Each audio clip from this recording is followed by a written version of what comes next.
L'intelligence artificielle générative, c'est un outil absolument incroyable. Mais attention, chaque création peut aussi être un véritable piège juridique. Aujourd'hui, on décortique ensemble le guide de survie du créateur pour naviguer dans ce nouveau monde sans tomber dans les choses trappes. Allez, c'est parti. On commence fort, hein. Mais c'est parce que c'est là tout le paradoxe. D'un côté, on a des outils qui nous donnent une puissance créative quasi illimitée. Et de l'autre, eh bien, chaque création soulève une question juridique hyper complexe. Mais au fait, elle appartient à qui? Et surtout, quels sont les risques qui se cachent derrière un simple clic sur « Générer ». On est en plein dans une sorte de ruée vers l'or numérique. Et comme toute nouvelle frontière, celle de l'IA, elle est truffée de pièges. Chaque prompt, chaque petite instruction qu'on donne à la machine a un poids juridique potentiel. Voilà, tout est dit. C'est ça, le grand changement. Ce qui était un jouet, un truc sympa pour expérimenter hier, est devenu un outil industriel aujourd'hui. Et du coup, les enjeux ne sont plus du tout les mêmes. Il ne s'agit plus de s'amuser, mais de produire. Et cette production, elle engage des responsabilités bien réelles. L'époque où on se fiait un peu au bon sens de chacun, à l'autorégulation, disons que c'est terminé. On entre maintenant de plein pied dans l'ère de ce qu'on appelle la hard law, la loi dure. Le législateur, surtout en Europe, a décidé qu'il était temps de mettre un peu d'ordre. Et voici le nouveau shérif en ville, l'IAE Act européen. C'est le tout premier texte de cette ampleur au monde, et un peu comme le RGPD à l'époque, son influence va bien au-delà des frontières de l'Europe. Ce qu'il faut retenir, c'est qu'il impose des règles non seulement à ceux qui fabriquent les IA, mais aussi à nous tous qui les utilisons au quotidien. Au cœur de cette loi, il y a un mot, transparence. L'idée est simple, personne ne doit être trompé.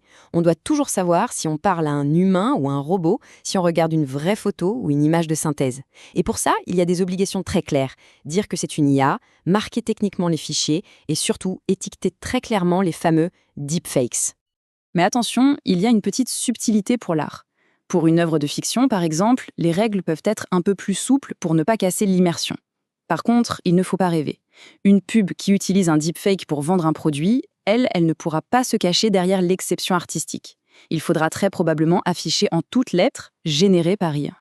Allez, on attaque le nerf de la guerre, la question qui nous empêche tous de dormir. Si on crée une œuvre avec une IA, est-ce qu'on peut dire qu'on en est le propriétaire?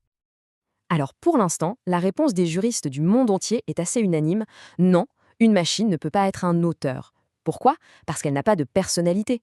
Le droit d'auteur, il est réservé aux créations qui portent cette fameuse empreinte de la personnalité humaine, c'est-à-dire la marque d'un esprit, de choix, d'une vision. Donc toute la nuance est là, entre généré par IA et assisté par IA. Si on tape un prompt tout simple, genre un chat sur la lune, l'image qui sort, elle n'est probablement protégeable par personne. Par contre, si le processus est beaucoup plus complexe avec des prompts très travaillés, des dizaines d'itérations, une sélection très précise et surtout un gros travail de retouche derrière, alors là, l'apport humain devient décisif et l'œuvre a une chance d'être protégée. Et voilà l'autre gros risque qu'on appelle la réminiscence. L'IA, elle a appris sur des milliards d'images et parfois, sans faire exprès, elle en recrèche des bouts presque à l'identique. Imaginez, votre image générée ressemble un peu trop à une photo super connue ou à Mickey Mouse. Eh bien, on peut vous accuser de contrefaçon. Et le pire, c'est que dire « je ne savais pas », ça ne marche pas comme excuse. Face à tous ces risques, on comprend que le choix de l'outil n'est plus juste une question technique. C'est une décision stratégique et même juridique. Les conditions d'utilisation, ce truc que personne ne lit jamais, eh bien là, ça devient crucial, parce que toutes les plateformes sont loin de se valoir.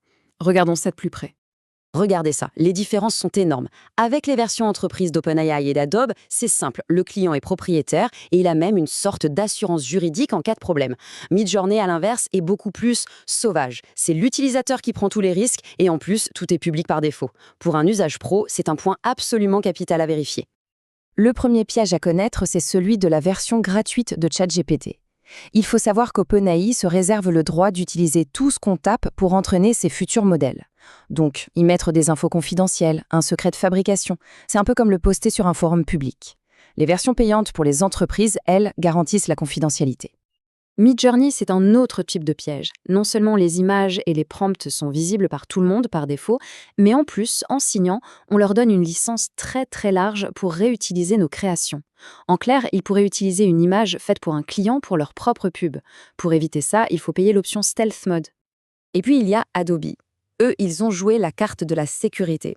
Leur IA, Firefly, a été entraînée sur une base de données qu'ils qualifient de propre, leur propre banque d'images, Adobe Stock, et des œuvres du domaine public. Ça réduit énormément le risque de réminiscence dont on parlait. C'est leur argument de vente numéro un pour les entreprises qui ont peur des problèmes juridiques. Bon, alors, avec tout ça, comment on fait pour utiliser ces outils sans trembler? La solution, ce n'est pas tout interdire, bien sûr, c'est d'encadrer. Et pour ça, il faut mettre en place un plan d'action. Idéalement, toute organisation devrait avoir une charte interne sur l'IA. C'est la base pour éviter le shadow AI, c'est-à-dire que chacun utilise des outils dans son coin sans contrôle. Cette politique, elle doit dire clairement quels outils on a le droit d'utiliser, quelles données on n'a surtout pas le droit d'y mettre, et elle doit aussi rappeler les devoirs de base. On vérifie ce que l'IA raconte et on est transparent sur son utilisation. Et pour chaque projet, au cas par cas, voici une petite checklist toute simple en 5 points. Ça permet de se poser les bonnes questions et de balayer les principaux risques avant de publier quoi que ce soit. Est-ce que j'ai les droits? Est-ce que ça ressemble à quelque chose d'existant? Est-ce que je dois le mentionner? C'est une sorte de routine de sécurité à adopter pour travailler en confiance. En fin de compte, la vraie question, ce n'est peut-être pas de savoir si l'IA est dangereuse, mais plutôt si nous sommes prêts à la piloter. C'est un copilote surpuissant qui peut nous emmener très loin et très vite. Mais c'est au créateur humain de rester aux commandes, de connaître le code de la route et de tenir fermement le volant. Alors la question, je la retourne.